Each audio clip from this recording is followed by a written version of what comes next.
Isso foi em 1992. Estávamos instalados na base Davis. A missão não deveria durar mais do que 2 meses, mas depois se tornou quase eterna. A situação estava piorando a cada dia. Achamos que o clima especificamente era o único inconveniente na Antártica, mas estávamos errados. Fui contratado para uma missão na Antártica, mas nunca me disseram que tipo de missão até chegarmos lá. Quando cheguei à base Davis, esperava encontrar no máximo 10 agentes, mas havia pelo menos 250 pessoas, entre militares, cientistas e até políticos importantes. Tudo ficou estranhamente confuso assim que colocamos os pés em solo antártico. Na verdade, parte da missão foi informada a nós 21 dias antes do início. Estávamos espalhados em diferentes bases e havia até mesmo funcionários a quilômetros de distância de nós. Em uma das 21 noites em que estivemos lá, antes de partirmos, o céu ficou vermelho, mas vermelho sangue mesmo. Isso não faz sentido para nós. O céu estava coberto como se fosse sangue. Todos nós saímos da base para observar esse fenômeno. Os cientistas olharam uns para os outros. Eles não fizeram ideia do que estava acontecendo ali. Pensei, ok, isso está acontecendo em todo o mundo, mas não, aconteceu apenas lá. Então você percebe que essas coisas só acontecem na Antártica. Disseram-nos que seríamos levados a algumas ilhas remotas. Pensamos, bem, viajamos para uma base remota no Polo Sul para voltar a algumas ilhas na península. Qual era o objetivo disso? Como mencionei, 21 dias depois da minha chegada, e da maioria deles também, havia 4 líderes que comandavam grupos bastante grandes. Eles estavam com pressa de chegar a essas ilhas naqueles dados específicos. Não há chance de fracasso, disseram eles. Partimos sem ter ideia do que devíamos fazer lá. Esse é o momento em que você começa a se arrepender um pouco de ter deixado o continente. Mas havia um bom dinheiro em jogo. Foi por isso que a maioria de nós acabou aceitando essa missão. No fim do mundo, não conseguiria indicar as malditas ilhas. Elas não estão em nenhum mapa. De qualquer forma, mesmo que estivessem, eu também não saberia dizer onde realmente fiquei. O caminho até lá foi ainda mais longo do que a trajetória do meu país até a Antártica. Não fazia o menor sentido. Em determinado momento, eu disse ao piloto: "Você está me levando de volta para casa ou o quê? Estou pronto para pular a qualquer momento."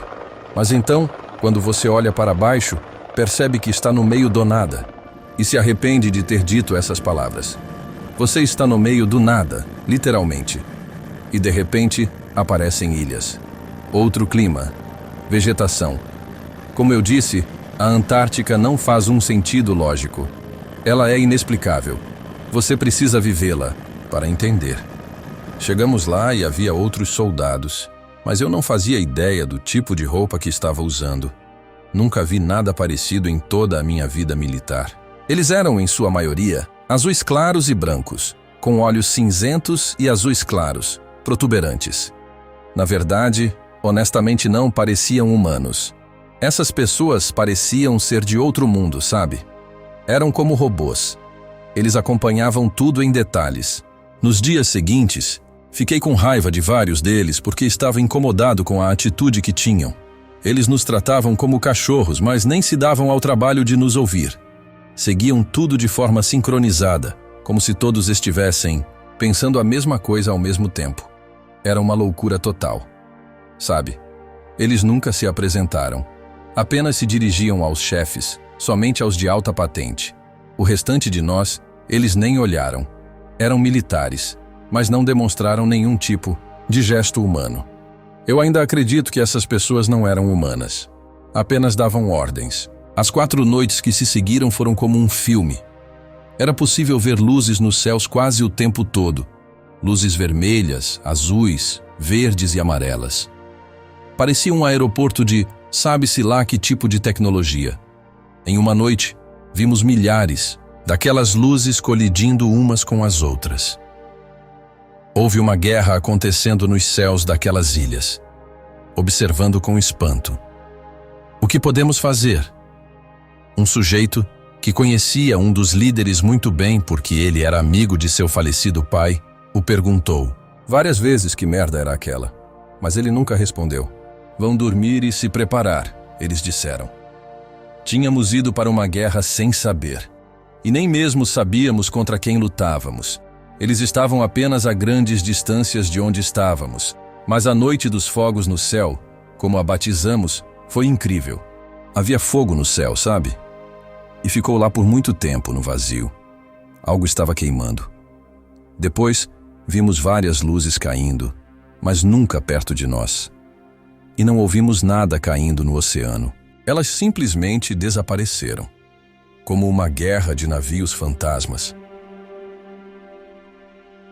Na quarta-feira à noite, um helicóptero da Força nos levou a outro ponto das ilhas, mas não pousou. Tivemos que descarregar e descer de uma altura bem considerável. Fomos treinados e entendíamos que a descida era perigosa, mas por que diabos o helicóptero estava nos deixando lá? Teríamos tempos difíceis pela frente, e claro, olhamos uns para os outros. Éramos 4. Sabíamos muito bem que essa missão estava planejada para não ter retorno, mas já estávamos no meio do furacão. O que poderíamos fazer, a não ser pular e enfrentar quem quer que fosse? Desçam e lutem, soldados!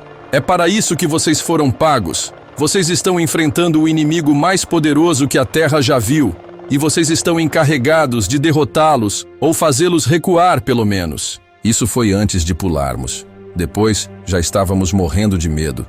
Foi uma ideia péssima, um péssimo comando. Em uma ilha remota, que não aparecia nos mapas, contra inimigos que também não apareciam nos livros de história. O inimigo eram aqueles robôs malditos que nos mandaram para lá. Mas só percebemos isso mais tarde, com a cumplicidade dos líderes da nossa força-tarefa. Nossa própria força. Traidores. Nos encontramos lá com vários companheiros que estavam na mesma missão. Poucos tinham sobrevivido. Dos 250 soldados, restavam apenas 12. Foi um massacre. Nos reunimos na margem, em um ponto remoto onde descemos. Lá, podíamos nos acomodar com mais tranquilidade. Segundo os outros soldados, os inimigos não conseguiriam nos atacar ali. Mas o que se sabe sobre uma ilha que não conhecemos absolutamente nada? E quem eram os inimigos? Você deve estar se perguntando. Eram os gigantes que haviam lá. Alguns deles tinham mais de 5 metros de altura. Já vi pessoas tão altas que você nem imagina. Mas daquele tamanho eu nunca havia visto. Alguns se confundiam por entre as árvores. Quando vi pela primeira vez, só quis ir para casa. A vida passa rápido e você começa a se dar conta de muitas coisas. Sua vida está em perigo extremo, em uma ilha remota, cercada por gigantes. Se você escapasse de lá, havia robôs azuis. Se não escapasse, teria de atravessar a Antártica, aquele eterno cobertor branco sobre o que ninguém poderia andar. O que fazer, então, se não se juntar aos seus companheiros e enfrentar o que viesse pela frente? Tínhamos sido rigorosamente treinados, mas a situação estava além de qualquer coisa. 15 dias pareciam 15 anos, sem mentira. Eu teria preferido estar em uma prisão. Você não consegue dormir. Não conhecíamos a vegetação, nem os animais dali. Tudo era estranho e diferente. Um dia, vimos alguns mamutes. Você consegue imaginar um mamute nesse século? Toda a realidade que você tem em sua mente se perde completamente. Você entra em uma espécie de transe em que seus olhos lhe mostram algo, mas sua mente se recusa a acreditar. Você começa a enlouquecer completamente. Esses gigantes nunca nos atacaram, mas chegaram perto demais para nos observar. Eles também nos observaram de longe. Eles nos intimidavam. Tínhamos nosso rifle na mão, sempre pronto. Mas o que poderíamos fazer contra essas feras? Seu tamanho era bestial. Não podíamos nem mesmo fazer cócegas neles. Foi então que começamos a suspeitar que essa nem era a verdadeira missão. Nos levaram para lá como coelhos de laboratório. Estavam fazendo uma experiência conosco. Era como um jogo em que os malditos robôs não perdiam nada. Atiramos em um gigante que se aproximou demais. Ouvimos a ordem para atirar e não paramos. Foi uma explosão de balas. O gigante caiu depois de cerca de 10 minutos.